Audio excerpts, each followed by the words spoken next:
દરેકને છે ને કંઈક ને કંઈક સ્કિલ આપી હોય છે.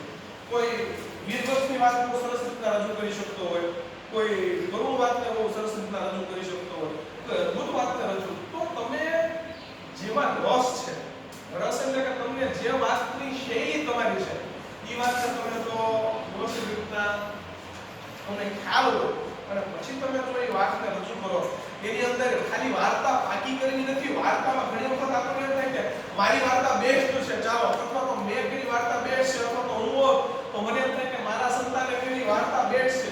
પણ વાર્તા બેસ્ટ હોય તમે સમજો છો, પણ વાર્તામાં શું હોય છે બેટા, એના ચોક્કસ છે ને નિયમો છે. અને નિયમો કેવા છે? એના માર્કિંગ છે. તો માર્કિંગ ની અંદર મોડ્યુલ છે. મોડ્યુલ એટલે શું? ચાલો હાલો લોકવાર્તાના કલાકાર કયો, ચાલો.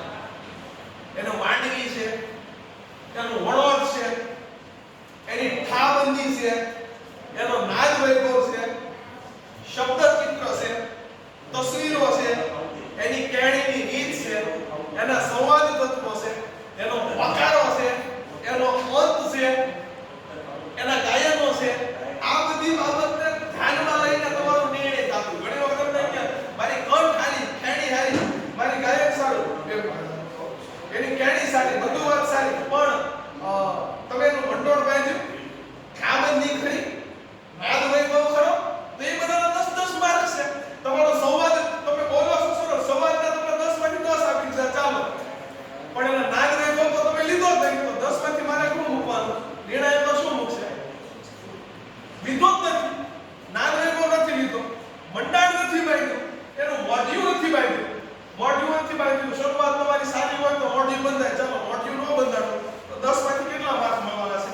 જે કઈ 2 પાત્રના નિર્ણાયક ને જે કઈ અનુકૂળતા છે, અમુક કઠોર નિર્ણાયકો હોય તો એમ કે ભાઈ વાર્તાનો મોડ્યુલ નથી બાંધ્યું, છેનો માર્ક મૂકવું? એટલે ખાલી વાર્તા પાકી કરવાથી, રજૂ કરવાથી નંબર આવે એવું નથી. આ વાર્તાના બધા તત્વો છે. જેવી રીતના આપણે એક્ઝામ દઈએ છીએ તો એક્ઝામ ની અંદર A વિભાગ, B વિભાગ, C વિભાગ, D વિભાગ અને E વિભાગ હોય છે. તો તમે શું ખાલી A વિભાગ લખશો તો પાસ થઈ જશો?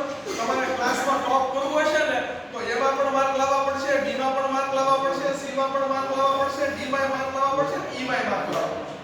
તમે બધા એટલા બધા વિભાગની અંદર તમે માર્ક તમારા આવશે ને ત્યારે તમે ક્લાસમાં ટોપ કરશો, પાસ તો થઈ જશે, સમજો છો તમે, પણ ટોપ નહીં કરી શકો. એમ તમે વાર્તા રજૂ કરશો, સ્પર્ધામાં ભાગ લેશો, કદાચ સર્ટિફિકેટ તમને મળી જશે, પણ તમારે ફર્સ્ટ નંબર આવીને આગળ જવો છે તો નહીં થઈ શકે. એ બધા માટે તમારે શું કરવું પડે? બધામાંથી તમારા માર્ક સારા કવર કરવા પડે. બોલ બેટા, તું શું કહેતો દીકરા? તમે ઓલો સવાલ પૂછ્યો તો ને? સવાલ પૂછ્યો તો ને? ઓલો મોઢું કેને કહેવાય? એટલે કે આપણે ટાઈમ પર વાર્તા પૂરી કરીએ છીએ, હાવભાવ કેવા છે? જો મોડ્યુલ છે વાર્તાનો મોડ્યુલ. સૌથી પહેલા છે વાર્તાની તું તારી રીતના બેટા તારી ક્ષમતા પ્રમાણે તું વેરી ગુડ. તને આ ઉંમરમાં વાર્તામાં રસ છે ને એ બહુ સારી વસ્તુ છે. તારા પપ્પા તને એટલે સુધી લાવે છે ને એ એનાથી મોટી સારી વસ્તુ છે. સમજશો બેટા? કારણ કે આમાં શું હોય ખબર છે, ઘરેથી વાલીનો સપોર્ટ સારો હોય ને તો આપણે હજી આગળ, હજી તારી ઉંમર બહુ નાની છે અને હજી તારે તો ખૂબ મહેનત કરવાની છે આ ફિલ્ડમાં, સમજે? પણ રસ તારો છે ને એ બહુ સારી વસ્તુ છે. અત્યારે કેવું છે, આ વાતો છે ને એ આપણી ધરતીની વાતો છે, આ વાતો છે ને એ આપણી માટીની વાતો છે, આ વાતો છે ને એ આપણી વાતો છે. આમાં માટીનું સુગંધ છે, ખરાબ ધરતીનું ભાવ છે. પીઝા બર્ગર હોય ને ના માણસો છે ને બહુ જાય, પણ એ ગૌ વાળો ખોરાક નથી, સમજો છો? એ મારાની ભૂખ શાંત કરી શકે પણ તાકાત ન આપી શકે, સમજ્યા? પણ બાજરાનો રોટલો છે, માખણ છે, ભાખરી છે, એની ઉપર ઘી ચોળેલું છે, આ ગૌ વાળો ખોરાક છે.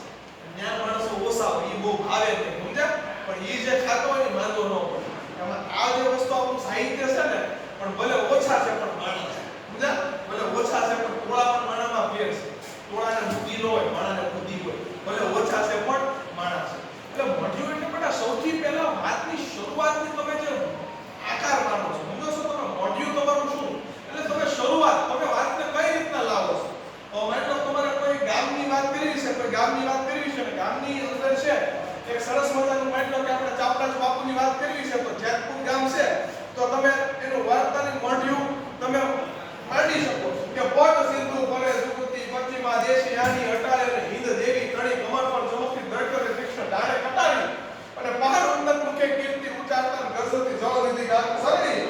ભારતીય કોમની બંદૂક કન્યા વાળી ધન્ય ધન્ય સૌરાષ્ટ્ર. કેવો સૌરાષ્ટ્ર પ્રદેશ, કેવો માયાળુ પ્રદેશ, પણ કેવો પ્રદેશ અને કેવી નદીઓ છે કે ડુંગરથી ડરતી ખાન ઉતરતી ચડતી ફરતી આખરતી આ વેડા જતી જરાના ડરતી હરતી ફરતી મજ્જબતી કિલકારા કરતી ડગલા ભરતી અને જાય ઝડપતી જોડાળી હિરણ અંગારી જોબન વાળી નદી રૂપાળી નખરે આવી જા નદીઓ વહી જતી હોય, શેતલ હોય, ભાદર હોય, શેત્રુંજય હોય અને સાહેબ આવી નદીઓ હોય અને ઈ નદીઓથી પાણી પીતો આપણો સૌરાષ્ટ્ર પ્રદેશ કે જ્યાં ભલા માણા પાણો પાણો ઇતિહાસ લઈને બેઠો અને સૌરાષ્ટ્રની ધરતી અને પંખીના માળા જેવું નાનકડું એવું જેતપુર ગામ અને જેતપુરની અંદર ચાપરાનું જેતપુર ગામ આંધ્રને કાંઠે વસેલું ગામ આનું મંડાણ એટલે વાર્તાની શરૂઆત શું કરો છો પછી વાર્તાની શરૂઆત કરી પછી તમે ચાપરા માળાની થોડીક વાત કરો, તમે એના વિશે વાત કરો, એના દોહા મૂકો, વાતનો પ્રાણ મૂકો, રાજ્ય રજૂ કરો, વચ્ચે યુદ્ધ આવે છે તો યુદ્ધનું વર્ણન કરો, રણશીંગા ભાગ્યા સત્તા ભાગ્યા તમે એ રીતે તમે મૂકો, પછી તલવાર આવે છે તો તલવારોનું વર્ણન લાવો, ઘોડા આવ્યા છે તો યશ્વ પ્રશસ્તિ લાવો, થમ દેવળ માથું છોટા સાટી બાવો ધારુતી ભલા ધરતી જાને જેલ નખરા તમે આ વસ્તુ લાવો અને ધીરે ધીરે તમે વાતના પ્રાણ મધ્ય ભાગે લાવો, પછી ધીરે ધીરે એને આરો અવરો અને મકારા સાથે અંત તરફ લઈ જાઓ. આ રીતના આખી એરિયા સ્ટેન્ડ થાય છે અને આવી રીતના જ્યારે વાર્તા આખી મંડાણ થતી હોય ને ત્યારે છે સરસ એક લોકવાર્તા તરીકે એ રજૂઆત થાય. ચાલો હવે આપણે કોઈ ફરીવાર એકવાર આપણે કોલ આપી દઈએ છીએ લોકવાર્તા માટે. ક્રિયાના ઘડિયા